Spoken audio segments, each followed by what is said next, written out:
I lost myself. My self-esteem was in the toilet. I didn't have any kind of skills except hairdressing, and that requires a lot of focus to build up that clientele, and I just wasn't in it. Has your life, your dreams been interrupted? Good news. It is possible to reinvent our lives.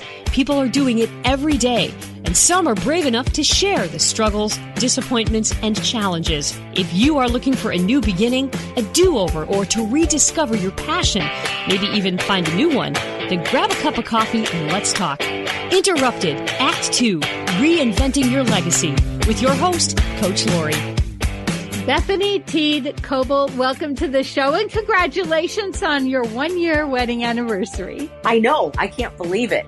It went by quick. I always like to start with, tell us about your life and everything you love about it. Oh, my life. First of all, I got to say that since you and I did that little elevator speech, that was about 5 years ago, I have accomplished almost everything. My life is wonderful.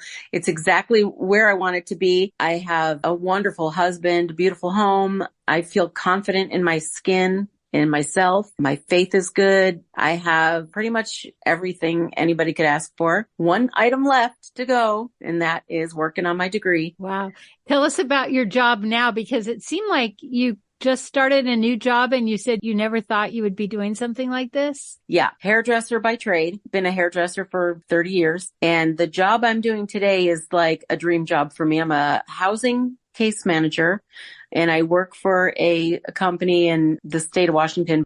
I do housing and I'm a housing case manager. I work with clients who have, I would say, mainly mental disabilities, like a behavioral substance abuse disorder. Most of my clients are in recovery, and I recently acquired employment specialist as well. So I'm kind of doing a little bit of everything. And if I have a client who needs housing and also employment, I can do that. I love the company I work for. My coworkers are amazing. And I've really worked hard to get to where I am, but I'm getting there. I love that you love your job. And I know it wasn't always like that. You said you were a hairdresser, but you've come up against some challenges before this. This is something you never imagined. What was your life like? That's a loaded question, Lori, because there's different sectors to my life. When I was young, it was just peaches and cream. I hate to say this, but I loved my little privileged life. My mom and dad still married today. I just had a great life. And then I got married and I didn't know that my husband at the time had issues with substance abuse. We were married technically 18 years. The substance abuse was bad.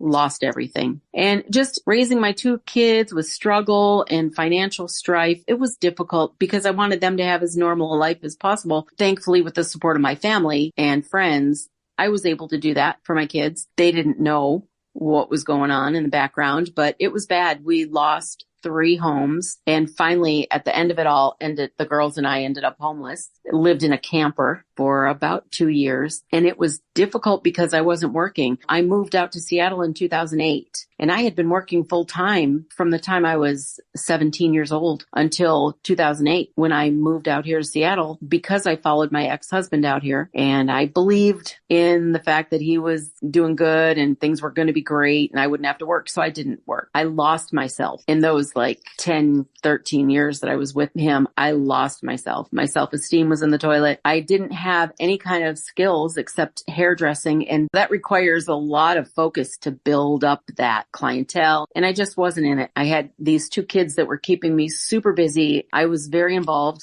with their school things and I was always busy. Then when we were homeless and I had to support myself somehow because I was not going to be a victim of that. I had to go DSHS, get on welfare. I went through WorkSource and that's when I got my first job in something that I never in a million years would have even thought of doing. That fire was sparked by Queen It's a New Day for women who are in recovery, getting back on their feet to get them feeling better about themselves. So I volunteered to be a Queen's lady. As I was standing there with all these other volunteers, watching these women come down the red carpet, it just hit me. This is what I want to do. I want to work with these women. When I was going through WorkSource at the train station in Everett, Pioneer Human Services was doing interviews and I just jumped on board my friend Jennifer, was there, and she told me, she said, Bethany, you've got to go apply for this company. You'll love it. And that's where it all started. I was just a resident monitor at a small diversion treatment center. Here I am today, case managing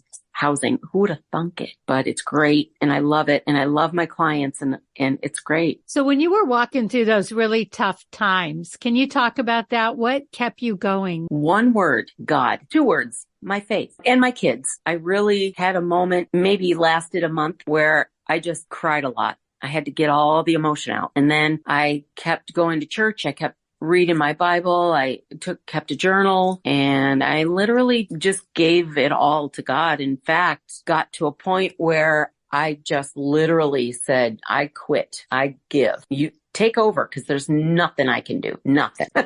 And I couldn't. I was just beat down so badly. And then my friend Wendy, who has been such a huge support for me, she saw the situation my kids and I were in, and she said, no, you're going to come live with me. So she let us move in with her and her 2 daughters. That was the beginning of my new life. And then it wasn't too long until you met the love of your life. You want to tell us about that? Interesting story. Again, I was still going through beginning stages of my divorce.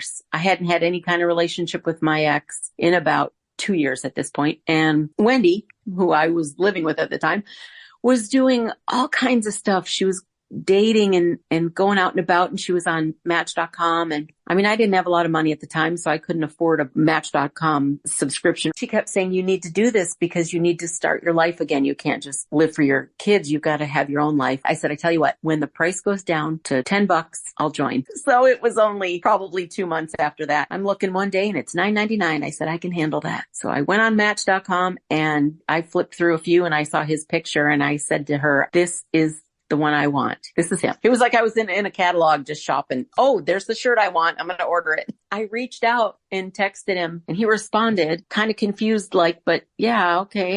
Yeah, I'll meet you. Come to find out, he didn't even know he had a Match.com account. His sister did it for him. And he told his sister, he says, I got this girl texting me. I don't even know what this is about. We met. And when I saw him walk in the door, it was just like the angels were singing to my heart. And I just knew he was the one. I just knew it. I'm telling you, he has been just the answer to prayers. He's wonderful. And now you've been married for a year? Yes.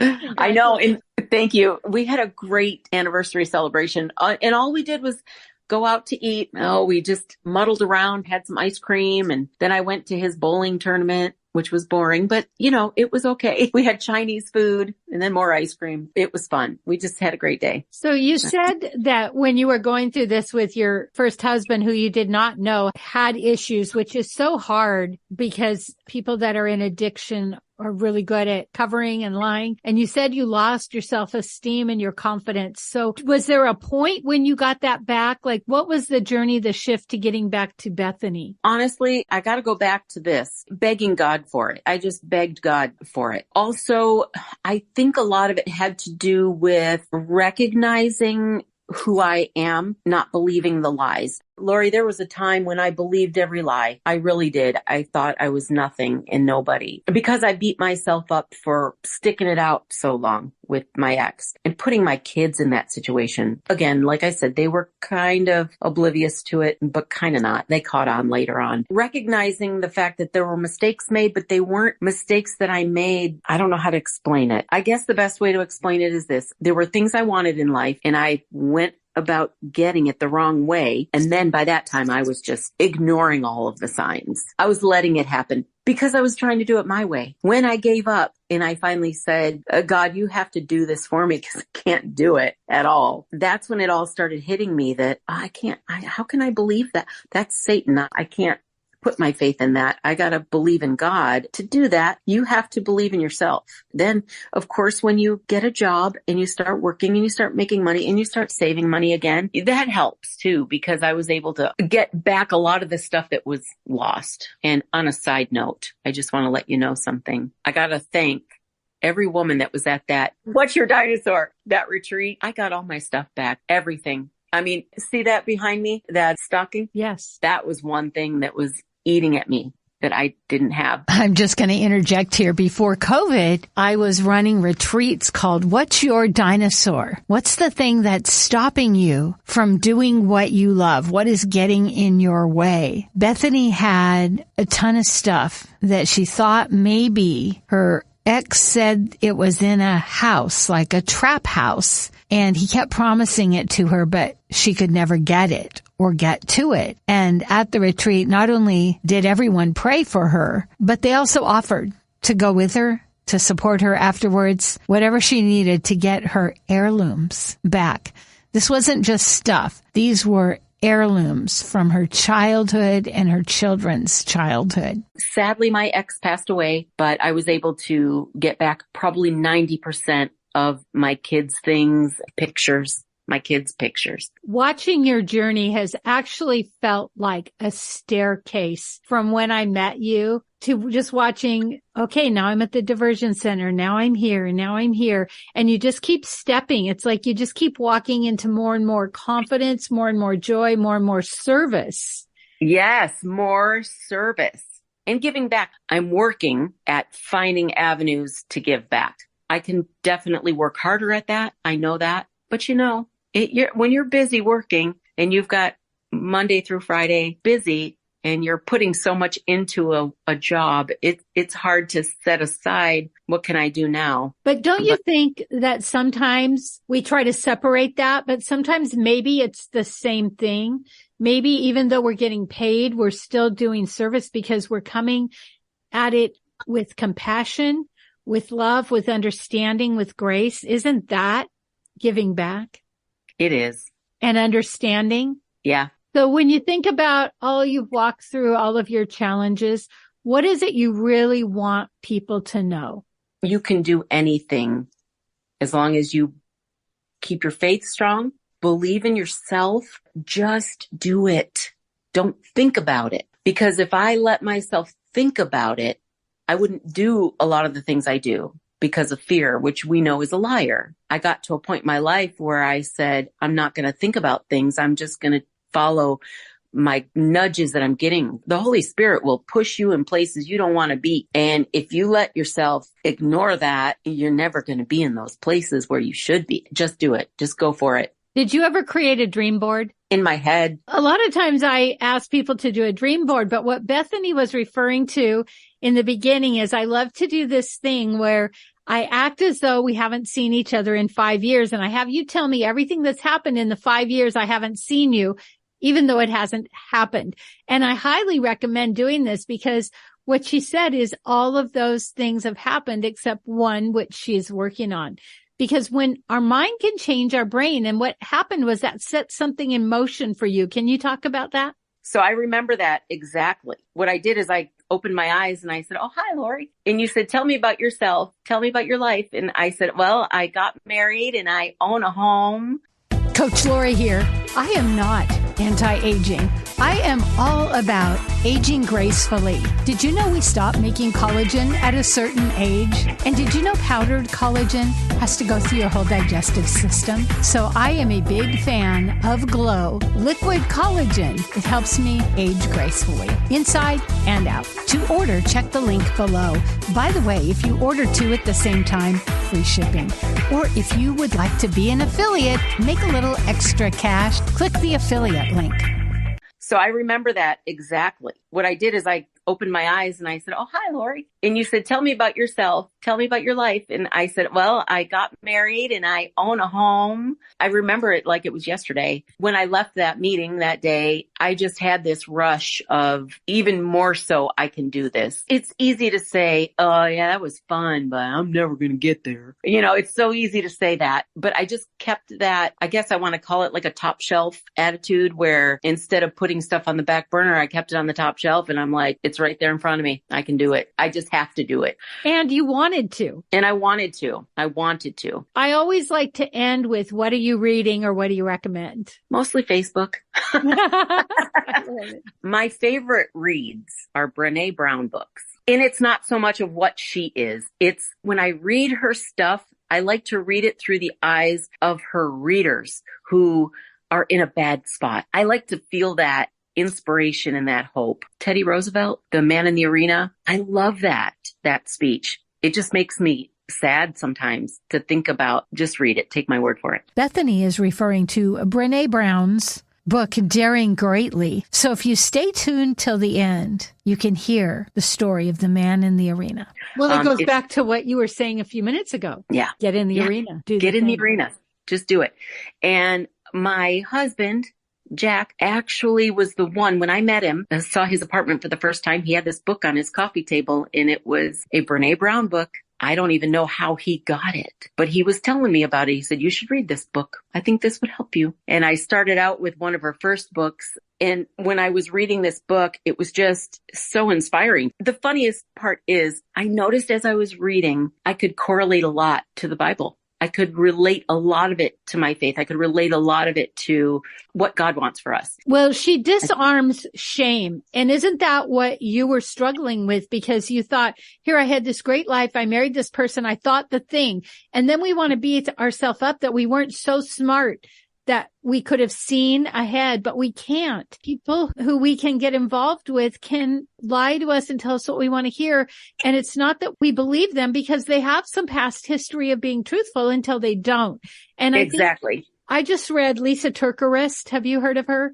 Yes. Her latest book, Good Boundaries and Goodbyes. She had to walk away from her marriage, but she was trying to save the ministry. She was trying to make the marriage work, but he had addictions because she is loving and kind and want to give that second chance, third, fourth, fifth chance. It gives us grace that we may get in a situation. It doesn't matter. There's no judgment of if it's our fault or if we made a bad decision. It is what it is. And now what do we do next? And what you said is we keep moving forward. We keep taking the next step. We make the next thing happen, and we choose to believe, and we choose to love ourselves, and we choose to forgive ourselves. Exactly. One of my uncles said something to me. I called him when everything was going down and it was crashing and burning. And I called him because I needed some wise words. And he said, I have nothing to tell you. He said, but don't be a victim. And that just resonated with me. And I held on to that through everything. And I realized there's going to be shame and guilt and all of that because we're human. But when you're in Christ, you can't be a victim. You can't be, because he's always there for you to protect you. You're only what you allow yourself. In your human state, you are only what you allow. So in order for me to get through that, I can't focus on being a victim. I can't hold on to shame. We can't hold shame. It'll ruin you. So the truth is we can and we do, and it kills us. It makes us sick. And so what I love, what you said earlier is I chose not to. And that is so powerful. I also chose to embrace my support. I embrace you and your wisdom, my friends, my church, my community. I embrace that. There are many people that when they are in that carnal area of shame, they reject it. And if I could give anybody advice, don't reject it. Just humbly accept it because you need your community. It's one thing to ask for help. It's a really big other thing to receive it and say yes. Amen. That's true. Yep. And I applaud you for saying yes.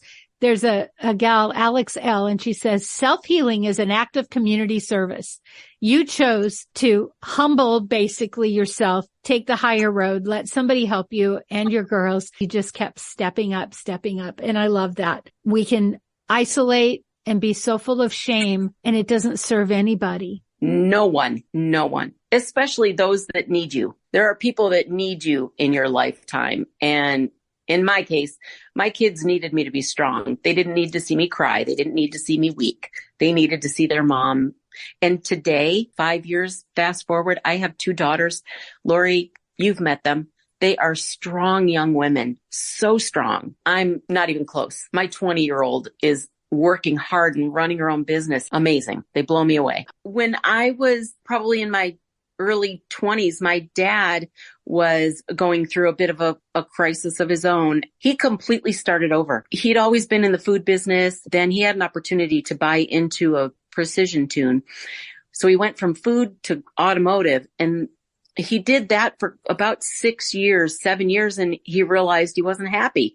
He had the lifelong dream of selling cars, and he loves cars. So when he was in his 50s, early 50s, like myself, he did a complete switch and went and got a job at a big dealership in southeastern Michigan selling Oldsmobiles. And he made it all the way up to Salesman of the Year. He's got a General Motors ring with diamonds on it. His achievements, just unbelievable how he soared. And he ended up selling cars for about 10 years. Yeah. And I think seeing what my dad went through just gave me that. Every time I felt like giving up, I would think about him and I would think, my gosh, my dad really clawed his way back. I can do this. I'm his daughter and I can do it. He is like just my hero, my dad. He's wonderful. Well, thank you, Beth, for being on the show. Thank you for your wisdom and congratulations on your first year anniversary.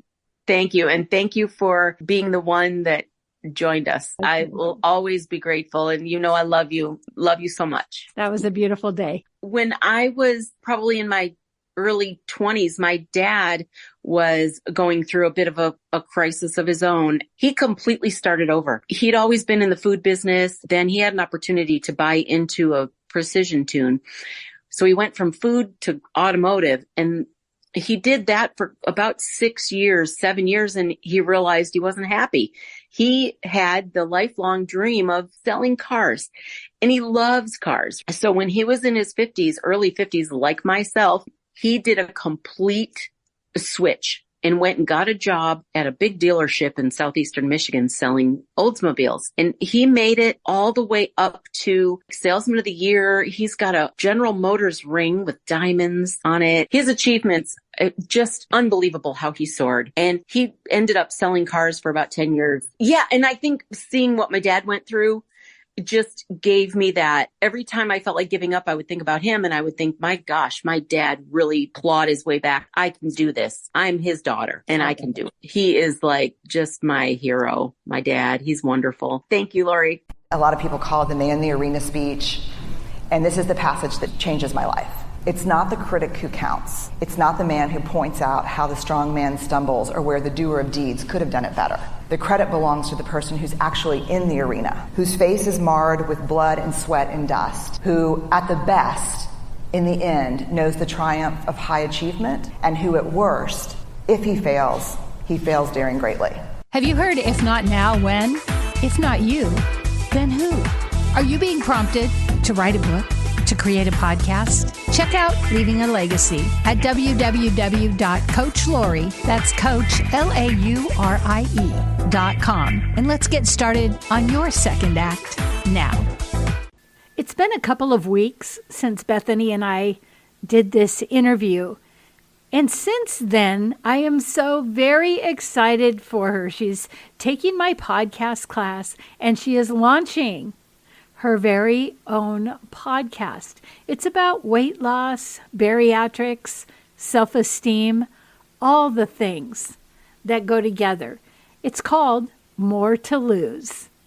Here's a sneak peek of her upcoming podcast, and we will definitely keep you posted. Do you ever think you're the only one who can't keep weight off? Well, I'm here to tell you that you are not. I have struggled with those feelings of isolation myself. Back when I was a kid, little kid, 11 years old, my parents put me on Weight Watchers. They had special treats you could buy that you would take to parties. When other people were eating cupcakes and cakes, you would eat your little Weight Watcher treat. Imagine being a kid at a birthday party and everybody eating cake and ice cream and you whip out a Weight Watchers treat that your mother brought for you. I mean, feeling isolated, the only one that was special and had to have a special treat. It's difficult. And at 11 years old, it's really hard to process. Maybe you haven't had an experience exactly like that. I just want you to know that you are not alone. This is a struggle a lot of us have. Most of us who have dealt with our weight issues our whole life can tell you my story. And I can tell you theirs. They're similar. Struggles with weight. Some struggled with diets, fads, starvation. Maybe some had eating disorders, body dysmorphia issues, mental health, addiction, and by addiction, yes, Food is an addiction. Sugar, addiction. These are all things that go hand in hand. If you even for 1 minute think you're alone, you're wrong. I'm here to tell you. You have people. You have a tribe, a community of people out here who have the same issues. We just don't talk about it every day because it's humbling, sometimes embarrassing, can be hurtful, it's challenging, it's emotional, period. Emotional. I tend to think that it's a sad thing, but here's the great news. It doesn't have to be sad. Sharing in a community, it can be encouraging, it can be rewarding, and it can be a sense of growth. Growing is a good thing. In order to grow, we have to change. Changing our habits, the way we eat, the places we go,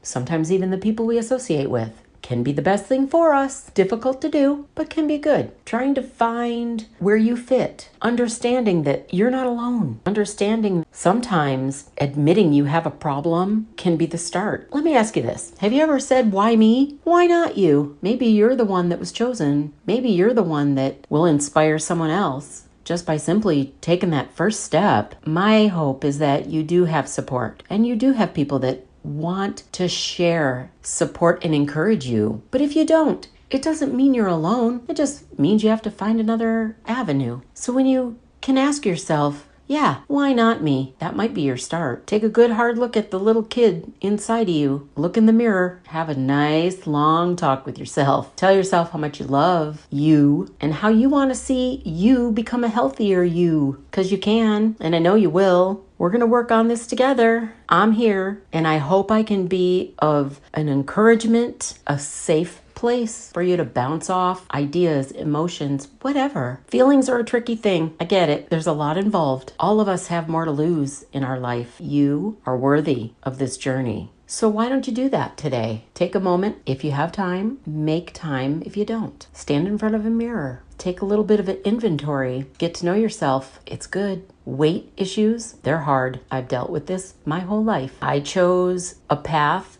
of weight loss that so far has worked for me, and I'm hoping that I can share with you more about that. In the meantime, let's just stay in touch. I can't wait to hear your journey, and I'll continue sharing mine. 3 things we learned from Beth. Number 1, ask for help. Number 2, get your tribe, get your community. And number 3, do it. Take that step. Do the thing.